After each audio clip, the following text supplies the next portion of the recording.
जय जगन्नाथ मेरे प्यारे किसान भाइयों, एग्रीकल्चर बाबा हेल्प डेस्क में आपका हार्दिक स्वागत है। आज की वीडियो में हम बात करेंगे कि ह्यूमिक एसिड हमारी धान की फसल में किस प्रकार कार्य करता है और धान के अलावा अन्य फसलों में भी किस प्रकार कार्य करता है।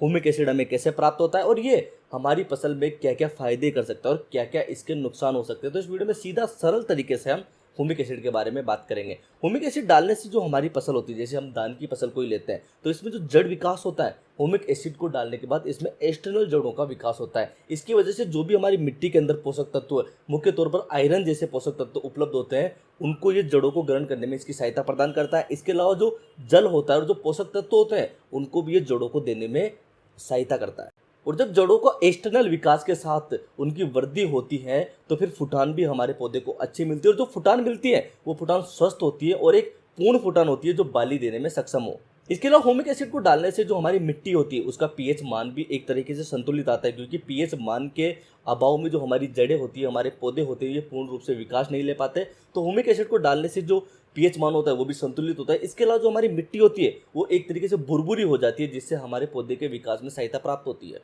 ह्यूमिक एसिड मुख्य तौर पर दो तरीके से प्राप्त होता है। एक तो आपके जैसे कोई बगीचा है तो ऊपर से पत्तियां गिर रही है या फिर कोई भी वातावरण की वस्तु गिर रही है, उसको कंपोज करने के बाद जो वहाँ पे लेयर बनती है काली काली, आप देख सकते हो जहाँ पर पत्तियां सड़ती गलती है वहाँ पर एक काली काली सी लेयर बन जाती है, तो उसी से आपको ह्यूमिक एसिड प्राप्त हो सकता है। इसके अलावा ये आपको खदानों से प्राप्त होता है, जो चाय की पत्ती की तरह होता है, एकदम काला वाला होता है।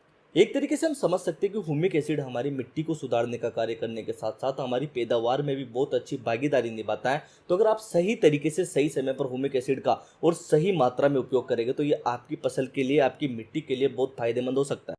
अब यहाँ पर बात करेंगे कि ह्यूमिक एसिड के क्या नुकसान हो सकते हैं। मुख्य तौर पर इसका कोई नुकसान है नहीं, लेकिन एक नुकसान जो मेजर तौर पर मार्केट में आपको देखने को मिलेगा, क्योंकि ह्यूमिक एसिड इतनी मात्रा में हमारे मार्केट में बिक रहा है और इतनी मात्रा में अलग अलग कंपनियों का अवेलेबल है जो कि आप गिन नहीं सकते, इतनी कंपनियों का अवेलेबल है। तो होता क्या है कि बहुत सी बार जो चीज़ 200 रुपये किलो है वो मार्केट में आपको किसी डिब्बे की पैकिंग में, स्टील की पैकिंग में, या मतलब एक तरीके से आकर्षक रूप से दिखाने के लिए आपको 800 से लेकर 2000 रुपये किलो तक भी ये मार्केट में मिल जाता है। तो आपको यहाँ पर बचना चाहिए अच्छी क्वालिटी का। और पैकिंग से क्या फ़र्क पड़ता है, वो आपको खेत में जाके डालना है, तो आपको सस्ती रेट में अच्छा ह्यूमिक एसिड खरीद कर अपने खेतों में डालना चाहिए, जिससे आपको पैदावार भी अच्छी मिले और साथ में आपका खर्चा भी बच सके। तो आपको मुख्य तौर पर ध्यान यही रखना है कि जो आप प्रोडक्ट यूज कर रहे हो उसके बारे में आपको पूरी जानकारी लेनी है कि कहीं आप अननेसेसरी ज़्यादा पैसा देकर उसमें कोई दूसरे केमिकल युक्त प्रोडक्ट तो नहीं खरीद रहे, क्योंकि आपको शुद्ध ह्यूमिक एसिड 98% या फिर कोई दूसरी फॉर्मुलेशन में लेकिन खरीदना ह्यूमिक एसिड ही है। अगर आप अपने खेतों में इसको डालना चाहते हो,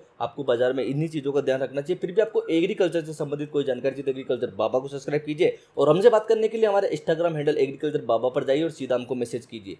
जय श्री राम।